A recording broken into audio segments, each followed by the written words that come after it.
요양보호사 시험 어렵다고요? 10문제 중 6문제만 맞으면 합격입니다. 그게 끝입니다. 오늘도 합격을 향한 10분 루틴. 지금부터 시작합니다. 공부 루틴은 채널킥. 21번 문제입니다.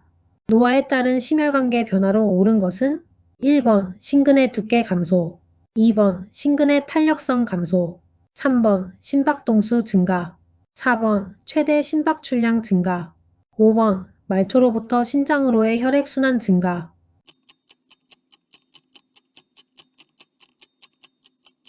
정답은 2번 심근의 탄력성 감소입니다. 해설입니다. 노화가 진행되면 심근의 구조와 기능의 변화가 나타납니다. 대표적으로 심근의 탄력성이 감소하여 심장이 이완되는 기능이 저하됩니다. 이로 인해 심장의 펌프 기능 효율이 떨어질 수 있습니다. 오답 보기들을 살펴보면 1번 심근의 두께는 노화로 감소하기보다는 변화가 거의 없거나 오히려 증가할 수 있으므로 옳지 않습니다. 3번 심박동수는 노화로 증가하지 않으며 안정 시 심박수는 오히려 감소하는 경향이 있습니다. 4번 최대 심박출량은 노화로 감소합니다. 5번 말초에서 심장으로의 혈액순환은 증가하지 않습니다. 따라서 정답은 2번 심근의 탄력성 감소입니다. 22번 문제입니다. 대상자의 비타민 D 생성에 도움이 되는 방법은 1번 금연한다, 2번 햇볕을 쬐다, 3번 칼슘을 섭취한다, 4번 염분 섭취를 줄인다, 5번 체중 부하 운동을 한다.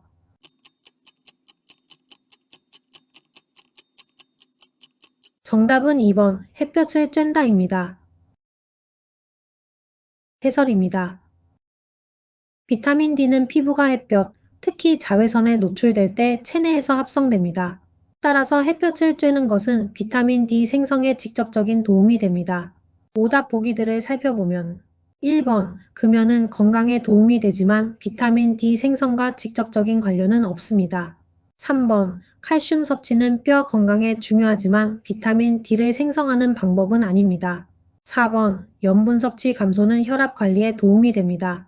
5번 체중 부하 운동은 골밀도 유지에 도움이 되지만 비타민 D 생성과는 직접적인 관련이 없습니다.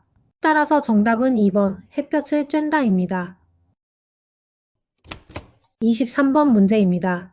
절박성 요실금이 있는 대상자를 돕는 방법으로 옳은 것은 1번 낮에는 기저귀를 채워준다, 2번 골반 근육 강화 운동을 하게 한다, 3번 웃음요법 프로그램에 참여하게 한다, 4번 식이섬유가 적은 음식을 제공한다, 5번 따뜻한 커피를 자주 마시게 한다.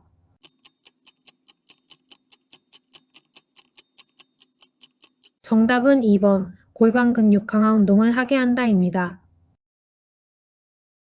해설입니다. 절박성 요실금은 방광의 과민성으로 인해 갑작스러운 요의와 함께 소변이 새는 것이 특징입니다. 골반 근육 강화 운동은 방광과 요도를 지지하는 근육을 강화하여 요실금 증상 완화에 도움이 됩니다. 오답 보기들을 살펴보면 1번 기저귀 사용은 보조수단일 뿐 근본적인 개선 방법은 아닙니다. 3번 웃음요법은 정서적 안정에는 도움이 될 수 있으나 요실금 개선과 직접적인 관련은 없습니다. 4번 식이섬유 섭취 감소는 변비를 유발할 수 있어 바람직하지 않습니다. 5번 커피는 방광을 자극하여 요실금 증상을 악화시킬 수 있습니다. 따라서 정답은 2번 골반 근육 강화 운동을 하게 한다입니다. 24번 문제입니다. 대상포진에 관한 설명으로 옳은 것은 1번 세균에 의해 감염되는 질환이다, 2번 장기간 스테로이드를 복용해야 한다, 3번 치료 후 신경통이 사라질 때까지 격리한다, 4번 가려움증이 있는 부위에 온찜질을 적용한다, 5번 과거에 수두를 앓았던 사람에게서 주로 발생한다.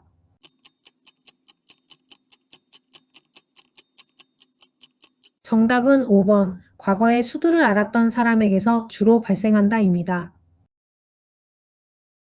해설입니다. 대상포진은 수두를 일으키는 바이러스가 체내에 잠복해 있다가 면역력이 저하될 때 다시 활성화되어 발생하는 질환입니다. 따라서 과거에 수두를 앓은 경험이 있는 사람에게서 주로 발생합니다. 오답 보기들을 살펴보면 1번, 대상포진은 세균이 아닌 바이러스에 의해 발생합니다.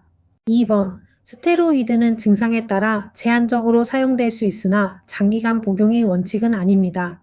3번, 대상포진은 공기 전파 질환이 아니므로 신경통 소실 시까지 격리하지 않습니다. 4번, 온찜질은 통증과 염증을 악화시킬 수 있으므로 적절하지 않습니다. 따라서 정답은 5번, 과거에 수두를 앓았던 사람에게서 주로 발생한다입니다. 25번 문제입니다.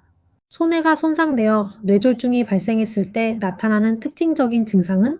1번, 기억력이 저하된다. 2번, 감정을 잘 조절하지 못한다. 3번, 몸의 균형을 유지하지 못한다. 4번, 말의 내용을 이해하지 못한다. 5번, 시야의 한쪽 귀퉁이가 어둡게 보인다.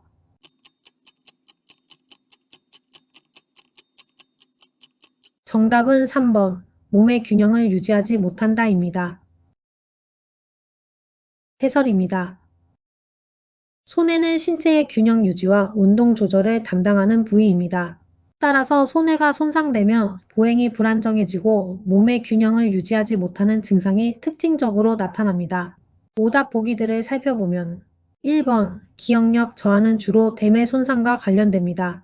2번, 감정 조절 장애는 전두엽 손상과 관련이 있습니다. 4번, 언어 이해 장애는 측두엽이나 언어 중추 손상에서 나타납니다. 5번, 시야 결손은 시각 중추가 위치한 후두엽 손상과 관련됩니다. 따라서 정답은 3번, 몸의 균형을 유지하지 못한다입니다. 26번 문제입니다. 안압 상승으로 시야가 좁아지며 안구 통증과 시력 상실이 나타날 수 있는 질병은? 1번 녹내장, 2번 백내장, 3번 각막염, 4번 결막염, 5번 황반변성.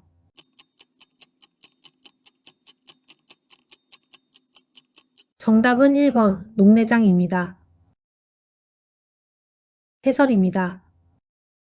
녹내장은 안압이 상승하여 시신경이 손상되는 질환으로 시야가 점점 좁아지는 특징이 있습니다.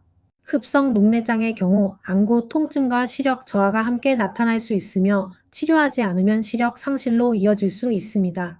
2번 백내장은 수정체가 혼탁해지는 질환으로 안압 상승과는 직접적인 관련이 없습니다. 3번 각막염은 각막의 염증으로 통증과 충혈은 나타날 수 있으나 시야가 점점 좁아지는 특징은 아닙니다. 4번 결막염은 결막의 염증으로 가려움과 충혈이 주 증상입니다. 5번 황반변성은 중심시야 손상이 주된 특징으로 안압 상승과는 관련이 없습니다. 따라서 정답은 1번 녹내장입니다. 27번 문제입니다. 노화에 따른 내분비계 변화로 옳은 것은? 1번 공복혈당 감소, 2번 인슐린 민감성 감소, 3번 기초대사율 증가, 4번 갑상선 기능 증가, 5번 뇌하 수체 호르몬 분비 증가.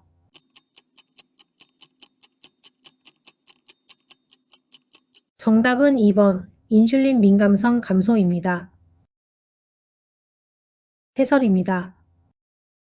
노화가 진행되면 인슐린에 대한 민감성이 감소하여 혈당 조절 능력이 저하됩니다.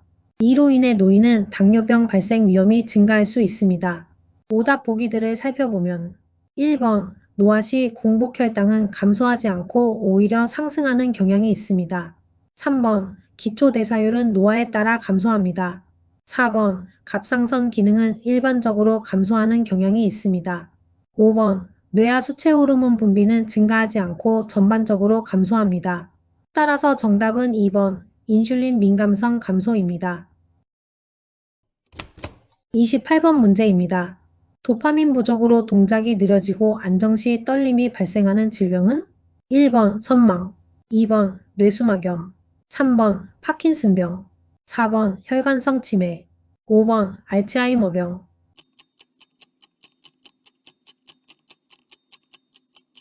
정답은 3번 파킨슨병입니다. 해설입니다.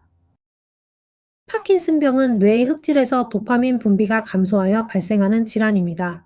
주요 증상으로는 동작이 느려지는 서동, 근육 경직, 그리고 안정 시 나타나는 떨림이 있습니다. 1번 선망은 급성 혼돈 상태로 도파민 부족과 직접적인 관련은 없습니다. 2번, 뇌수막염은 감염성 질환으로 운동 느려짐이나 안정 시 떨림과는 다릅니다. 4번, 혈관성 치매는 뇌혈관 손상으로 인한 인지 기능 저하가 중심 증상입니다. 5번, 알츠하이머병은 기억력 저하가 주된 특징입니다. 따라서 정답은 3번, 파킨슨병입니다. 29번 문제입니다. 수분 섭취 제한이 필요한 대상자는 1번 폐렴 대상자, 2번 당뇨병 대상자, 3번 방광염 대상자, 4번 신부전 대상자, 5번 기관지염 대상자.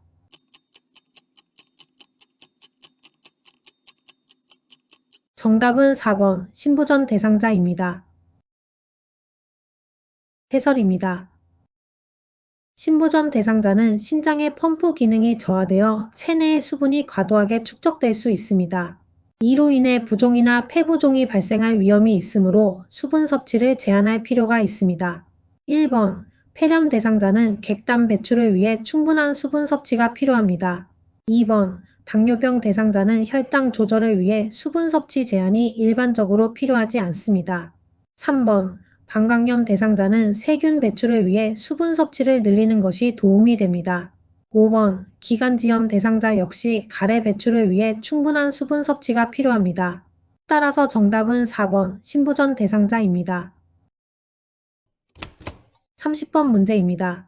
노인의 약물 복용 방법으로 옳은 것은 1번 증상이 좋아지면 처방약 복용을 중단한다. 2번 약 처방이 변경되면 변경된 처방약을 복용한다. 3번 약물 복용을 잊은 경우 2배 용량을 한꺼번에 복용한다. 4번 약물 부작용이 나타나도 처방대로 계속 복용한다. 5번 약이 없으면 증상이 비슷한 다른 사람의 약을 복용한다.